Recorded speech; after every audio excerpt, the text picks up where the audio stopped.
I'm Wilson Lai. I'm Benjamin Yap. I'm Eli Sands. You're listening to Deep Cut. Imagine deep and cut. I do. I think about you deep and cut. It's only right. To think about deep cut you love. And hold it tight. You're listening to Deep Cut.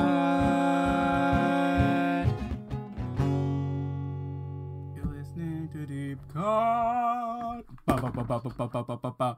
I can't keep you deep in my cut, and it's cut, and deep my cut. Ba-ba-ba-ba-ba-ba.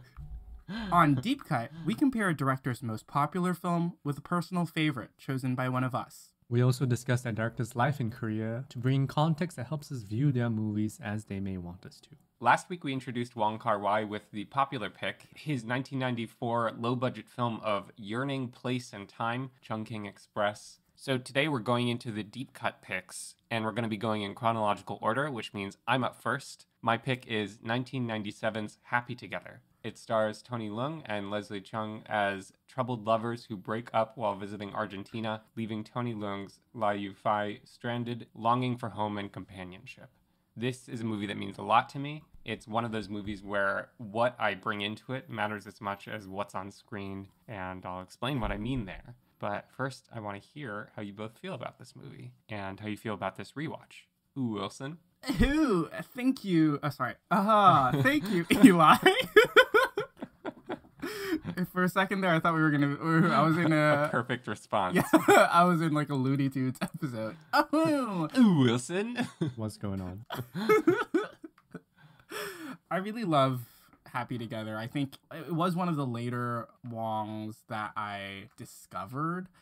After watching it, I think I've seen it a total of 4 times. I was really lucky to catch the restoration when it played in Hong Kong late last year, late in 2021. I saw the new version on the big screen and also saw the new version most recently while prepping for the podcast. I think it is a really special movie in Wong's filmography.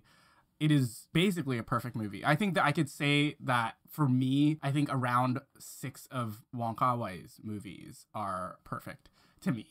And this is very, very high up there. And I think I can relate to a lot of what the movie is trying to say, not only with its like personal relationships, but I think more so the political underbelly or the political context in which this movie needed to be made or was made within. I do believe that it is Wong's most political movie and maybe the last that we see of that sort of thing. And also when doing research for this episode, I also found out, or I just realized that this was sort of the end of his early era, like Wong's like entering into his like mid-career, late career stages, where after this, he stopped making movies that feel really run and gunny, even though the way that he made them still is probably very like run and gunny in the way that he would just shoot so much and then like chomp down. But this really felt like we were talking about Chungking Express with the like shooting conditions and everything. It really felt like it was like a lightning in a bottle type movie as well, in a different kind of way, but still felt very special. Agreed, yeah. It's a really special movie. Ben, how about you? Let me think. I think Happy Together, if we're going to continue looking at directors as having different phases. I'm really introducing this year on the pod. Slicing people's careers into 3 parts. But anyway, I think it's interesting that it's his last of these kind of looser films, because when you look at it, I think it is probably the best looking of these loose films, because I think the thing that I really like about Happy Together is the visual quality of it. It has this, the word I come back to in my mind is woozy. Like it's like you're watching it a little drunk. Yeah. It's the kind of feeling you get. And it has these great compositions using the wide angle lenses. And you don't really see that with Chungking Express. Chungking Express feels a little bit more defined by just being handheld. Yeah. Whereas this one, it feels like it's handheld, but with more of a mission to come up with these frames, especially the indoor wide shots and also the outdoor wide shots in the early parts of the film, which I think really stand out. My reservations for this film come in the story of it. It is a film that is very loose with its plot, especially in the first, I would say, 2/3 of it. It's pretty much trying to give you this portrait of the relationship between Fai and Wing. Do we call him Wing? I don't know how to shorten this. Lai Yu Fei and I don't. I don't know how to like. They don't really shorten themselves. Yeah. I think you have to. They call each other by their full names. Right. That's so romantic. Anyway, so like the main two characters, like the kind of romantic relationship that they have, that's kind of like the portrait that we're getting in the first hour or so. And then Chang Chen's character kind of comes in a little bit as we go into the second half. Not that that's a wrong way of structuring a film, because there are many kind of loose films that are about kind of sketching a portrait. But I think my kind of resistance to this film and the way it tells its story is kind of more of a personal thing, where I just got a bit tired of the kind of relationship that they had, because it's extremely toxic and Yeah. Pretty volatile. volatile relationship. And then after the first half hour, I'm like, I don't need to see so much of this, because it started to feel slightly repetitive to me, like watching them kind of go off the wall over each other. Although it's very fun to see Tony being this kind of different, less calm and collected kind of character that we usually see him in. Yeah. But it kind of, for me, got a little tiresome, because then it's like, how much can we see two men shout at each other and throw things at each other and hit each other? 96 minutes. Not enough. I think I think that's why when Chang Chen's character comes in, it's so refreshing and kind and quieter, and I'm really more drawn to that, and I kind of wish there was more time spent with that. It almost feels like, and I think this is probably sacrilegious, but I feel like there should have been less Leslie in this. Oh, that's sort of sacrilegious. Yeah, I know it is, but it's kind of how I feel kind of watching this again, I think for the second time, that it might become more of a movie that me personally would like to watch more, but I can understand like what there is to like here, and like the kind of pain that he's trying to put you through in terms of the two characters that he's painting here, in terms of the leads. That makes sense. It's funny because I have almost an opposite reaction, where the final third of the movie with Chang Chen starts to lose me a little bit. It clicked a little bit more for me on this watch, why that section is there, and moves a little bit more slowly. But that's funny. We're basically flipped. Yeah, that's super interesting, and I think that says more about us than Probably. the film. Probably. Yeah, definitely. Yeah, for sure. Emoji. Yeah. I also really love Chang Chen's section. I think he sort of has like a Takeshi Kaneshiro energy to him. Oh, yeah. And fits very, very cleanly into like old Wong Kar-wai in Hong Kong world. He gets really little screen time, but his character is already so defined when you meet him for the first time. Yeah. I don't know. I just feel such a strong connection with him, and I'm so glad that he came back for the Grandmaster, but I really wish that, like, I guess he was the right age when Wong was making more of these early movies, because I think he would have been like such a strong presence in that era of Wong's filmography. If anyone doesn't know, Chang Chen is like an incredible Taiwanese actor who starred in one of like the most incredible movies ever at age like 13, which is A Brighter Summer Day. So And you will know him from Dune. yeah, He's in Dune? he's the dude from Dune. He's the doctor Yeah, in he's Dune, the Chinese bro. doctor. Oh. Not the doctor. So yeah, big guy Chang Chen. I really like this little bit when his character, I don't know if we even have a name for him, he tells the story about why he prefers listening to people, which I realize is a little bit also Murakami-esque, but I love it. Yeah. Because it's a little fantastical and yet kind of rooted in the mundane, and it gives him a bit of a superpower. But I think that part when he's talking to Tony's character is extremely endearing. I think that's when you kind of fall in love a little bit with Chang Chen. You kind of see his charm. He's got this kind of like slightly naive, good boy charm that's kind of also this free spirit. I think I just needed more time with Chang Chen's character. And I think that would have kind of balanced the movie for me in terms of like the supreme volatility and like this calmer side of the coin. If you view it as Lai Yufei escalating his temper and behavior when he's with Po Po Wing, and then cooling down with Chang Chen's character in the second part of the movie. Those are two lopsided arcs, because the first one gets more time. Yeah. So I see what you're saying, Ben. But I think the Hoi Bo Wing stuff is so like central to Lai Yufei's progression as a character that I think it is important, because he, like, in that calming place, all he's still thinking about basically is Hoi Bo Wing. It informs the last part. Like, I don't think you can get the last part without the first 2/3. Yeah. Like it's a sort of a release that you need. But I understand why like you would want it to be longer. Yeah. But Eli, do you have more information on the context of this movie that can help us before we dive in deeper? Yes. This context is coming from the book Wong Kar-wai, which Wilson is reading in conjunction with the recording of these episodes, and also from the documentary Buenos Aires 0 Degree, directed by Kwan Pung-young and Amos Lee, about the making of Happy Together in Argentina. I think there are three big things that would create a well-rounded, informed viewing of Happy Together. I think those are political context of Hong Kong at the time, the casting of Leslie Cheung, and this as a so-called gay movie, and the story of the production itself in Argentina and the feelings of exile that everyone was experiencing on that set. It was a grueling production from what it sounds like. So, Wilson, can I have your help with the political context of the Hong Kong context? I guess to give some pretext to the film, this was made after Fallen Angels, which was sort of Wong's response or own extension of Chungking Express. At this time, it was getting towards 1997, which for Hong Kong, July 1st, 1997 was a really big day because that's the day of the handover, which is basically when the British government, which colonized us for 100 years, agreed to give Hong Kong back to China in a special basis on 1st of July 1997, which is 100 years after Hong Kong was conceded. And just all throughout Hong Kong, people were freaking out. People were freaking out about what would happen, how their lives would change, what would change, because a lot of things were up in the air. So there's just a lot of fear and there's a lot of panic. And knowing how the Chinese government was back then and how China was back then, the disparity between Hong Kong being a really high-end, world-class city, which had been brought forward so much by our colonizers, England, and versus like China, which was just right after Deng Xiaoping's death and was still entering an industrial phase. And I guess the battling governmental systems just freaked everyone out.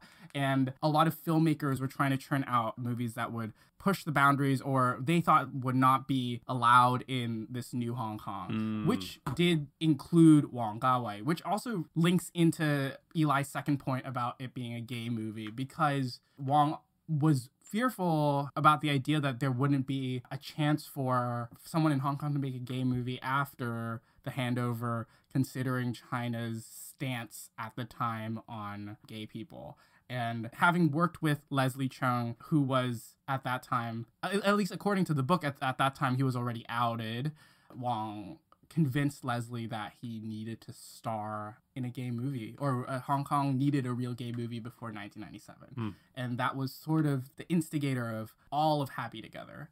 And there's a lot of like really great 1997 Hong Kong movies. So that was like the year when people really just like were like freaking out. So they were just trying to get out as much wild shit as they could. And there's some really good movies there.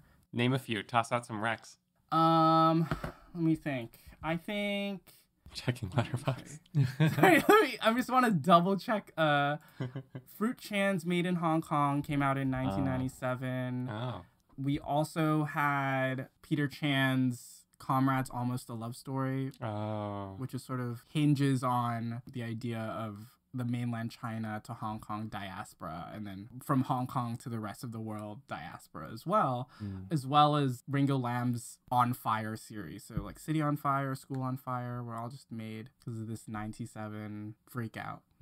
The other thing reportedly from the documentary that led to the start of Wong thinking of filming in Argentina was, he said, quote, "I'm a big fan of soccer and Maradona is Argentinian, so I figured it would be a good idea to do a movie in Argentina."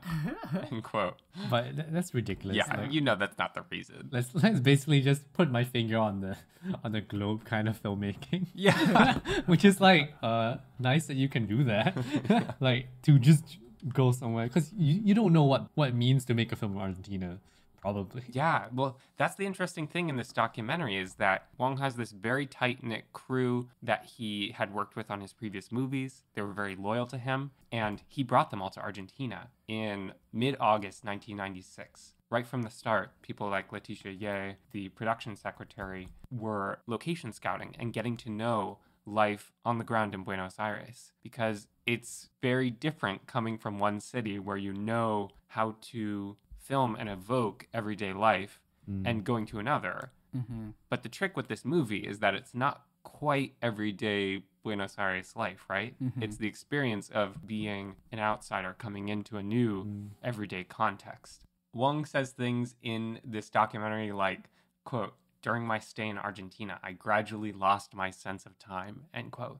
There's a really lovely poem he wrote about this topic at the end of the documentary, which I encourage listeners to go and seek out. I won't give it away. But when he talks about losing his sense of time, the actual lived effect of that on his crew was that Wong was coming to another country and bringing people whose homes were in Hong Kong and Taiwan, and he was going into this situation without a script, not knowing where the story would go. He was hoping to find it along the way. This meant that production lasted for over 3 months, and it was grueling. There were production houses that were overcharging them. There were gun and bomb threats on set.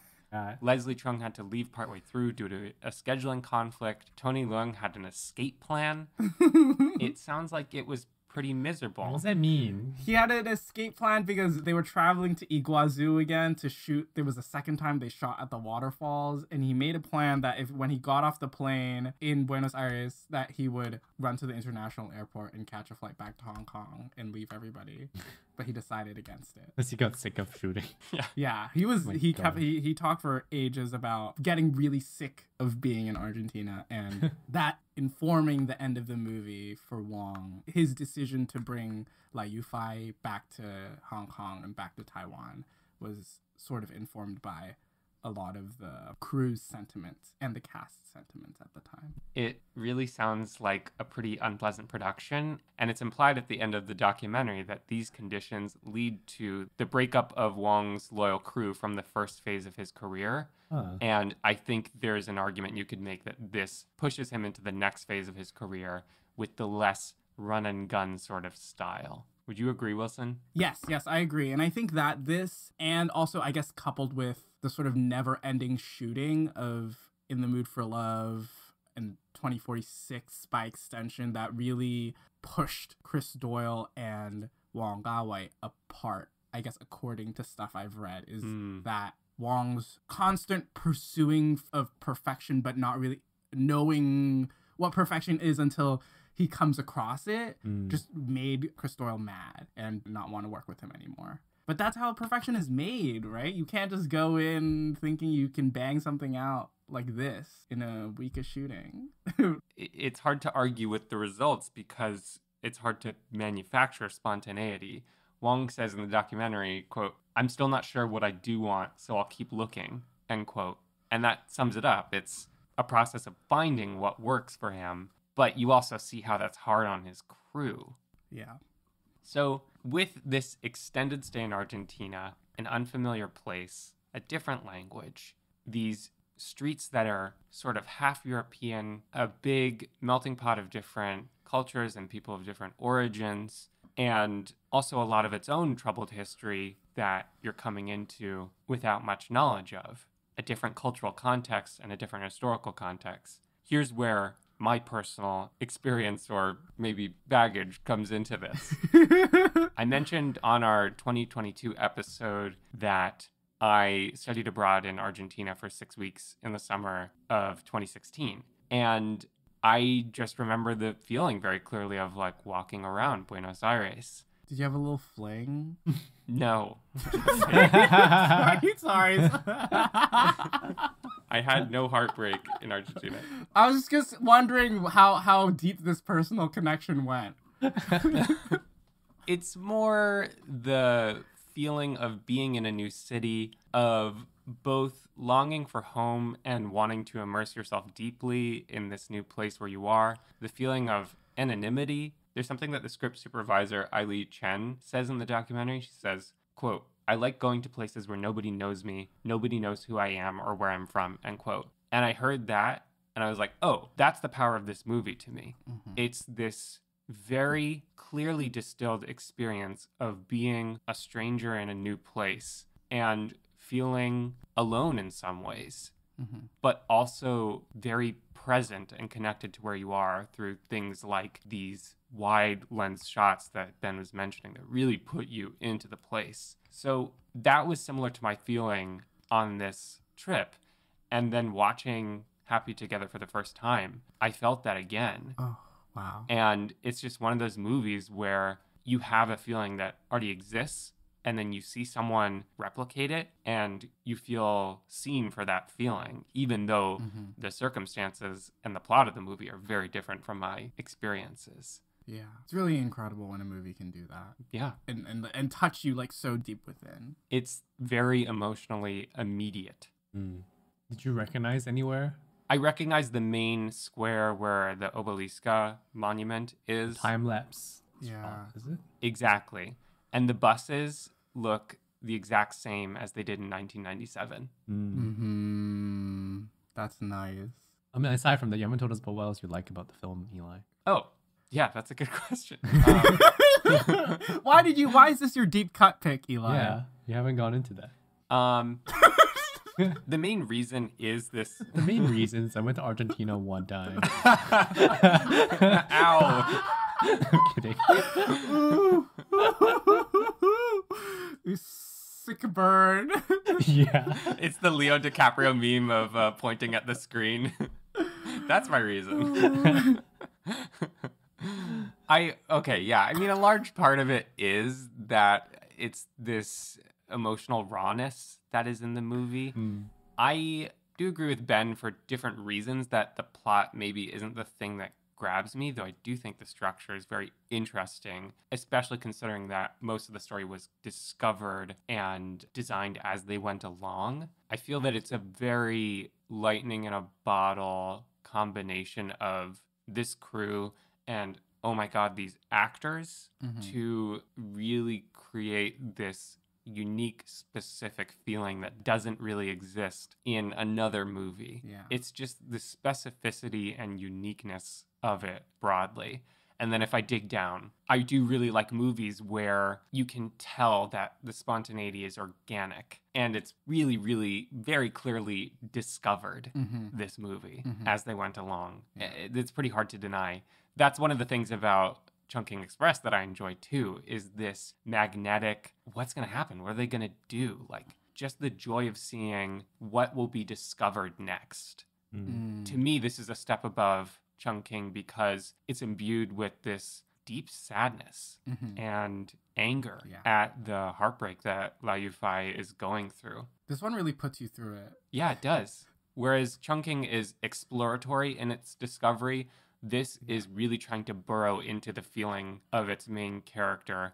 Maybe that's not entirely fair to say that Chungking doesn't do that, but here I feel a pull in that journey of discovery. Yeah. But I think Chungking is intentionally more lighter on its feet. Yes. Whereas with this one, maybe just through the editing or through Wong's intentions, it feels like he's trying to say something. Yeah. Although it's not confirmed in what he was trying to say through this, Stephen Teo's book leans very heavily in the sort of like how this movie is sort of like Dilse, in which Liu Yufei and Hoi Po Wing represent two sides of a Hong Kong-China relationship. Oh, interesting. And they keep on hurting each other and coming back to each other. But what remains best for both parties here? Teo really argues very heavily for this. He has some quotes attributed to Wong about making this film about 1997, and Wong is quoted in saying about the handover, quote, "We wanted to escape, but the more we wanted to escape, the more we became inseparable from Hong Kong. No matter where we went, Hong Kong was always with us." So by leaving Hong Kong and making a movie outside of Hong Kong, he sort of inadvertently made a movie that is actually directly about Hong Kong as a city. Ben looks entirely bemused. No, the Dilse comparison is making me question why Changchun and Taiwan is being featured in this. Yeah. Just blowing my mind a little bit. Yeah. Yeah. See? Because when Changchun, if Changchun fits into it like that, that's like, oh my God. That's like sort of mind-blowing, right? I mean, I try not to watch my films with such a metaphorical, symbolic, lens. Yeah. So like I'm definitely resisting that, but I can see how you might want to construct something like that. And a lot of Chinese storytelling is allegorical, like using analogies and puns to like tell a story without really telling you what the story is about. Because a lot of modern Chinese storytelling within not just China, but I'm talking about like Chinese people having to say things without saying things. Exactly. So Yeah. it's giving me really big vibes.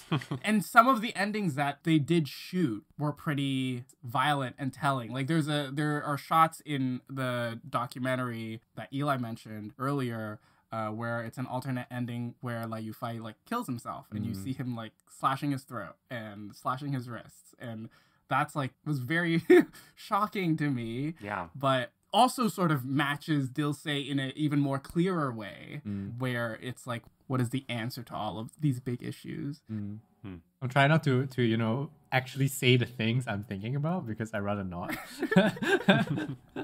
In terms of this more political allegory. But anyway, but I do like the idea of this film being more about Hong Kong than it is about being in Argentina. And I think the interesting thing about it is that the longing for Hong Kong, which, yes, Lai Yufei does mention it a few times, but he doesn't until like maybe like midway through does he really talk about Hong Kong that much. But there is this very strong feeling of alienation within the Argentinian context of it. Yes. That you can feel, and it's the same thing with like Wong's films where it's about the feeling and it is quite difficult to describe what that feeling is. I was also thinking about how this kind of relates to Chungking as well. With this film, there are so many locations that keep repeating. Yeah. That we return to the apartment, return to the bar, we return to the kitchen, and then after that we have the slaughterhouse. And so it actually has a very, I would say, measured structure, even despite the chaos within the scenes. And then what you kind of get is that the spontaneity kind of comes from whenever you enter one of these locations, you don't know whether you're going to get like a scene, like a whole scene, or you're going to get like a flash. Right. It keeps you on your toes. You never know when you're going to go into an event. And I think it creates this kind of lulling rhythm to it of repetition. And that might be the kind of reason why I was feeling a bit tired of the first hour, but it might be intentional in that it's creating the sense of like being stuck in some place and like going through the motions over and over again. Agreed. Yeah. I can understand why that kind of decision is made and like how it works and like creates that sense of unease through repetition. There are a couple of things that Wong does stylistically to break up the chunks of the movie. The most notable being the move from black and white footage to color, which happens after Hoi Po Wing says his iconic line, let's start over. 不如我哋重新開始啊。 And they decide to move in together into Lai Yufei's apartment. Then it goes into color. Fun but really like sad fact. A few years after Leslie passed away in 2003. There's a story that Tony said that he accidentally like butt dialed Leslie's number, and he was really shocked to hear that someone kept on paying for his phone bills, and he could hear his voice on the voicemail, and it really, really shocked him. And then when he had to leave a message, he said those same lines. What if we start over? Whoa. Oh, God. Yeah, I read that today and I like cried for a little bit. They were really, really close. Even before shooting this, they were really, really close, and also after. You are well loved. Yeah, but to extend, I guess, to go down this route, I think that both of them give like career-defining performances in this. Like, I really love Tony in The Mood for Love, but I think this one, like the way that he's able to stretch himself to fit this character, it is just so admirable to me. You could really see him in his depths, like here in this movie. Whereas In The Mood for Love seems like an easier stretch for him. Playing it cool. Yeah, he's a real injured rage here. Yeah. I'm trying to think, I mean, of the films that Tony has been in that I know of, or that are more well known, this is like the most kind of unhinged you get to see him. Yeah. And it's a nice change of pace, but it's still a testament to how good he is at being quiet, even with such explosive scenes. Like when Yeah. like the quiet that you see Liu Fai show in the later portion is very different from the quiet you see in the cool cop from Chungking Express and Express, yeah. the reserved romantic in the Mood for Love. It's very, very different. Like the simmer here is like almost to a boil. Like It's close to a boil. You can So see close. it in his face. it is quite remarkable that he can do so much with nothing. Yeah. Still one of the best actors ever. God damn. Yeah, he is. For real. For Yeah, real. he is. And I think Leslie is equally as powerful. I think, Agreed. but in a different way. I do feel like this movie or work of fiction is probably the closest we will ever get to like Leslie being able to like express how he's feeling about everything. Hmm. Well, if people don't know, Leslie committed suicide in 2003 after being under a public spotlight for a long time and also being the only like out queer person, but also being like the biggest star in Hong Kong. Really takes its toll. And I think it was really hard for him. And I think the ability to play an out gay man as a queer man was really important for Leslie. And a lot of people have said that this was a role that was very close to his heart. That is another thing that makes Happy Together so special for me, because growing up in Hong Kong, people adore Leslie. He's like top tier, like pop star, movie star of the 80s, 90s. Everyone loved him. Everyone called him Big Brother. It was like a whole thing. And when he passed away, devastating too. It was sort of like losing Michael Jackson. It was like that big for people in Hong Kong. And that's why I think a lot of people in Hong Kong have a really close bond and close connection in their own hearts to this movie because of Leslie. His positioning in the movie is really interesting too, where he at first comes off as an antagonist to Tony Leung, who of course we're getting more access to through the voiceover. Right. But you see the ways in which Lai Yu-fai can't control himself too and winds up hurting Hui Po Wing. And they're in a cycle of hurting each other and caring for each other together. Yeah. You know, almost like a dance. Yeah, like a tango. That incredible shot. Uh-huh. And then at the end, when you finally do get some independent access to Hui Po Wing in the old apartment that they shared, it's pretty devastating. Yeah. He's in pain too. I think Leslie's performance is more unrestrained in a sense, and in a way that really complements what Tony is doing. Yeah. My favorite moment from him is when Lai Yu-fai visits Ho Po Wing and Lai Yu-fai is drunk. Yeah. And then they start like arguing, and then he makes this funny joke making fun of Lai Yu-fai's job as like a Chinese tourist hand. I don't know how he explained his job, but like he like manages a Chinese tourist at the bar, then he kind of makes fun of him and like flails his arms and goes sing sing sing sing. Yeah. That's my favorite moment when he just puts his entire body into making fun of somebody that he loves. Yeah, but I like that part a lot. That's like my favorite moment from Leslie in this.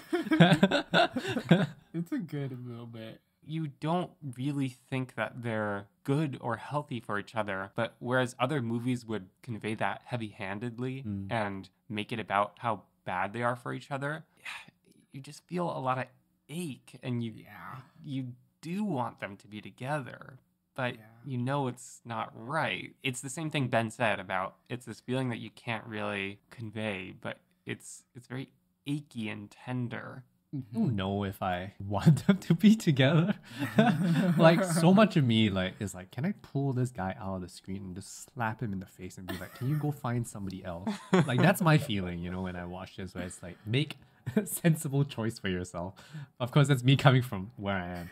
The parts of the relationship which I find the most intriguing, and I kind of wish the film kind of went into a little bit more, is like in the first half, you kind of get a feeling that Lai Yu-fai is being strung along by Ho Po Wing, and like he's the guy that's like getting the short end of the stick, right? He feels like he's being strung along, and that Ho Po Wing is doing whatever he wants, and now this guy is kind of in the crossfire. Right. But then when Lai Yu-fai takes Ho Po Wing's passport and essentially holds him hostage in Argentina, and also kind of in the midst of taking care of him when his hands are hurt, also kind of holds him hostage within the apartment. Then you can kind of see the possessiveness from Liu Fai, which I think that's the stuff I really want to see more of, that kind of can balance that relationship, to see, you know, not just why is Ho Po Wing bad for Liu Fai, but why are both of them terrible for each other. Yeah. And yeah, but I kind of want to see more. I want to see Liu Fai being worse. Like he's really been pretty bad, but I want to see him being worse. Yeah.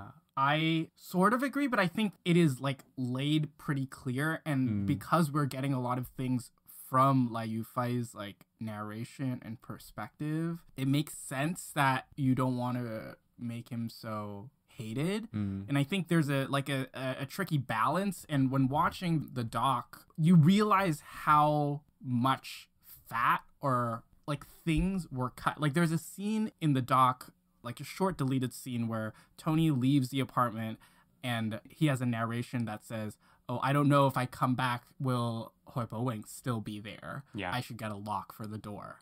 And that was like a moment that I was like so many times, every time I see a deleted scene, it just like clicks in my mind, like, I know why you didn't use this. And the reason why I think he didn't use it, it would have pushed it too far.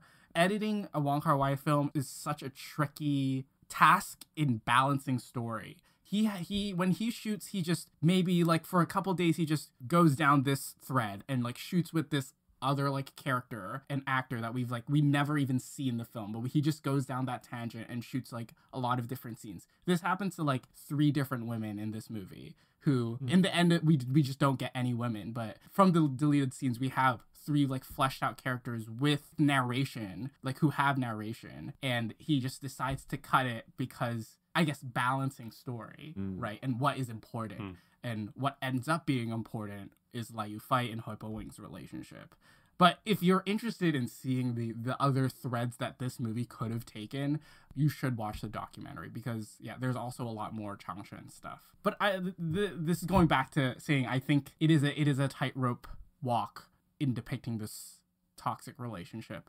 I for one think it works. Like, I think in my head they are both equally as bad for each other, and it's not an imbalance of Hoi Po Wing fucking over Liu Fai, them both fucking each other over. I agree. It sucks. It's rough. On the note of Changchen, I'm interested to hear more of what you guys think about the relationship between Liu Fai and that character. I find some ambiguity on exactly what their feelings are for each other. This is encapsulated for me by the final beat that Changchen has in his voiceover, where he is playing back the recording that Liu Fai has made, crying into the cassette tape. At the end of The Earth, he plays this back to relinquish Liu Fai's sadness. Changchen says, maybe something went wrong with the tape. It sounds like someone was crying. It's like he's actively not acknowledging something that he does know deep down, in a similar way that that Tony Leung's Cop 633 or 663, I still can't get it right, knows that someone is breaking into his apartment, but is ignoring it and saying, oh, the apartment's crying. Another example of Wong Kar-wai's himbo cinema. But in avoiding those feelings, I think both characters are revealing to us that they have some pretty deep feelings for their respective potential friends or lovers. Yeah. Do you read that same potential in this character pairing? I think it's pretty baked in. Well, at least the way that I took it was pretty baked in. I think knowing that Liu Fai is a queer man and acts interested in a lot of ways makes it clear from one side of it, whereas Changchen's character, I guess, is a little more ambiguous, whether it is like a sort of a comrade brother type thing, which is very, I guess, strong in the lineage of Chinese film, where you have this comrade relationship, which could be very homoerotic at times.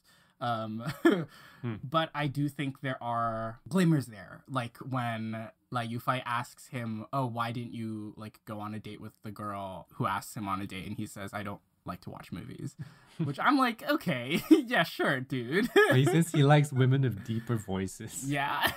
And then in his voiceover says he really likes Liu Fai's voice. Liu Fai's voice. Yeah. So I think it's up in the air on Changchen's side of things. I like this relationship because it is ambiguous and and it's not ambiguous in a like one person really is interested in one. It's not like a queer baity kind of thing. No. It's just they're friends and like maybe there is something, but it doesn't really matter, but they're still friends, you know what I mean? And we don't spend enough time with them to really get a full sense of how close they actually are. Yes, they share a few tender moments, but it's not like it really gives you a sense of like, oh, these guys are bros for life, man. Like it doesn't really give you a sense of that. You know, they're just close. Bros. But when they separate, they have a sense that they might never see each other again, right? Yeah. Yeah. Which means that there's a sense that they don't necessarily think that they need to hold on to this, which could also just be another romantic notion of wanting it to be fleeting. But I like that the whole idea of their relationship is always kind of in this nebulous potential zone that lets it be more ambiguous and amorphous. That I like that it's not trying to, push any one side being attracted to the other, or that it is trying to cement the sexuality of Changchen's character. Like it's just kind of this nebulous space. And so then what we have is just two people who in this very moment of time have each other to lean on, and that's all they really need. And it's romantically unromantic in a sense, which I think is quite unusual for Wong, I would say. And I that's why I kind of am drawn to it. You don't get a lot of films from Wong that's just about friends. So here's like two friends who maybe like each other, but it's just friends. At Romer. Yeah, at Romer. Wong Kar-wai's boyfriends and girlfriends. And yeah, I like that about this relationship.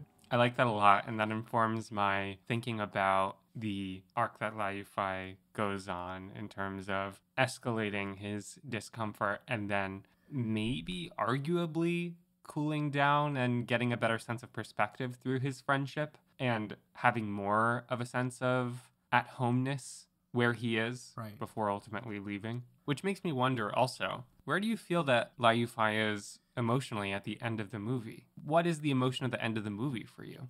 I think it's hopeful. And it's really hard for me not to see this movie as a political allegory because that epilogue or last section begins with Liu Fai waking up in Taipei on the day that Deng Xiaoping dies. Like, all the signs are pointing somewhere. And it's hard not to, recognize the elephant in the room. But I think it ends on a hopeful note for the future of these inter-China relations. That's what I think. Like, after Tony coming into contact with Changchen's character and him giving him sort of like the... I don't know, the incentive to go home or to finish off what he started in Argentina, which was to see the falls and then go home. It settles me and it's hopeful for Liu Fai's future. I like that. Even if it's not with Hoi Bo-wing, which it shouldn't be. Right. By the way, Iguazu Falls are some of the most incredible things I've seen in my life. You mean on screen or in person? IRL, bro. Oh, IRL. Damn. The shots here look insane. Like I have no sense of scale of this thing. Like it is more massive than you can imagine. The shot of his close-up as the water is coming at his face. Where do you stand to look at it? You stand right there, in the fall. How do you not die? And there are great nature paths through the area, and you get to see different vantage points. There are all these different falls. It's not just one spot. It's a whole area of incredible waterfalls. Wow. Humans are tiny. Yeah. And yet our emotions are huge. It's true. I think it's his most beautiful looking movie. I think Chris Doyle does an incredible job at this one. Agreed. Oh my gosh. With what he's given, right? I think rarely in this scene does he have a light that's not a light that's used in the scene. It's incredible what his camera is able to to capture. Yeah. And also William Chang, who PD'd the shit out of it. This is what I found out from the doc, is that the tiling on the apartment, even outside of their apartment room, but the whole apartment complex, William Chang tiled that whole shit. What the hell? The kitchen and everything. And made it look like there was a lot of ink blotches and smears and stains. It looks decrepit. As evidence of the spontaneity of the film.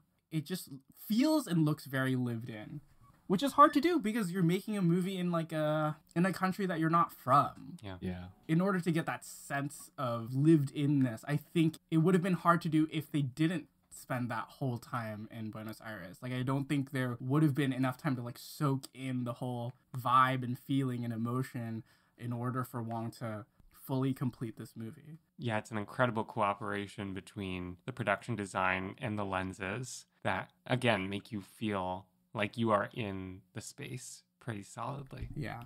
I know what I wanted to mention as a final thing. Astor Piazzolla was an incredible Argentinian composer who spearheaded the genre known as tango nuevo, new tango, and his music is all over this movie, which I didn't realize until this viewing when I was listening to some of those interludes and hearing the music and thinking, this is Astor Piazzolla, right? Looked it up, and yeah, he's all over the soundtrack. The mood of his music is very matter of fact, but mournful in a way. It just suits the movie so perfectly, and whoever was choosing the music knew how to apply this music that is from Argentina to this movie to create a simultaneous wooziness, as Ben's saying, and kind of an alienation too. It's very well applied here, and it's great music that I recommend you seek out. It's probably Wong who did that. It is interesting thinking about how the music, arises from where they are. Mm-hmm. Like there's almost like a mismatch looking at Tony on that, I don't know, raft thing. Barge. And then being sad, but then listening to this Nuevo Tango instead. There's something melancholic about it, though. There is a tinge of sadness. Or maybe it's because the only point of reference I have for this music is this movie. Unlike you, Eli, I'm not that cultured. I went to Argentina for 6 weeks. It does make me very sad. Yeah, this feels like a good 2 and 2 episode split where we do the first 2 of his early career and the last 2 of his late career. Because I think there is a really clear split between this movie and the next movie that we're going to talk about, which is the next movie in his filmography. Like, after this movie, he doesn't make a movie about contemporary Hong Kongers or in Hong Kong. Like, everything's set in the past or the future or in America. Which is kind of both. Yeah, it could be. But I think there's some part of that is gone and left behind. And I used to say that, I wish Wong Kar-wai made more movies, made more of his early work. But I now realize that it's just not possible. Wong Kar-wai says in the documentary, he says that Happy Together is a full stop and it's the end of a certain period of life. Yeah. And I think he already knows that this is his last rendezvous like this. Even though he sort of gains more notoriety and popularity and is able to have bigger productions, that also means that he is moving on from all of this. Yeah. And for the better, he's adapting. He's transforming as a director. I still feel like I want more stuff from him about young people. Well, we have to see. Blossoms, Blossoms is set as a historical drama, but it is about young people. Yeah. Last episode, we talked a lot about our reactions to the restoration. I didn't experience any bumps this time, and I actually like the end credit design. What was changed? I read that. It was just some color stuff, I think. Scenes were cut. Oh, Parts of scenes were cut because they said they couldn't find the negative. Oh, man. And so they were straight up cut. I'm not that well versed in Happy Together. Not much, I think. I think they said they shortened some of Tony's monologues. But I think the color timing in Happy Together is significantly different from its original remaster on home video. That shot of them outside on the roof, the sky looks a little weird. The color looks insane. But I really like it. You think about the lighthouse shot also looks really good. Yeah. The shot of Chung Chen, which is clearly filmed from a boat circling around him on a super long lens. I saw that and I was like, Michael Bay wishes he could. I want to do something like that. I want to do a shot like that. It's fucking insane. But yeah, this in comparison with Fallen Angels, which I saw a couple days ago and freaked me out because of the widescreen. This was a lot smoother. I have thoughts on the Fallen Angel widescreen, but I have nowhere to shout them into. So I'm shouting them now. Do it now. Go for it. Yes, I understand it was intended to be widescreen, but when you chop off the top like fifth and the bottom fifth of an image, you lose 2/5 of information that was there in the original cut that is not there in the new cut because you cut off the top and bottom. And I think the fisheye has less of an effect when you like crop the tops and the bottoms. It's supposed to look weird. You're like, this is like a beautiful nightmare of a movie. That's what Fallen Angels is. I think by the end of this, that will be the restoration that I have like the biggest gripe with because it felt so different. It felt way too different. That's a shame. Okay, that's my spiel. But I understand how he intended it for it to be a widescreen in the first place. And by widescreen, I mean CinemaScope 2.35. Shout out CinemaScope 2.35. Random aside, I tried to rewatch Ashes of Time and I quit 20 minutes in. Oh! Dashes of lime. Oh! I was like, I can't. It couldn't happen. It couldn't happen. I was like, I can't. This is too much. Oh! Rip. I was like, this is boring. Rip.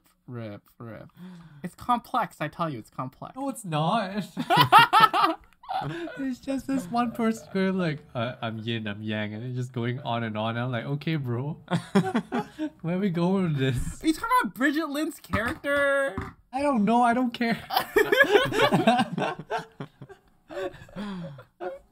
I'm just like, okay. My deep cut should have been Ashes of Time. It's No. okay. 2046 will be a whole nother thing as well. I'll just be so confused about Ashes of Time. I'm so confused by it. It's not even a long movie. I was just like, what? Well, Okay. here we are together, happy. Thanks for talking about my deep cut pick. Yeah. Thanks for choosing it. Thank you for listening to this episode of Deep Cut. Please rate and review because that helps us keep making the show. Be sure to subscribe to us where you listen to podcasts so you'll know when our next episode drops. You can keep up with Deep Cut on Twitter and Instagram, and Facebook and Letterboxd at Deep Cut Pod. Join us to talk about movies on our Discord server, to which you'll find a link in the description. Thank you to Justina Yam for our beautiful artwork. I'm Wilson. I'm Ben. I'm Eli. Take care, and we're looking forward to talking about more movies with you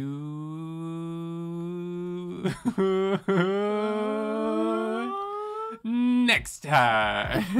Wapow! My longest you ever. My longest.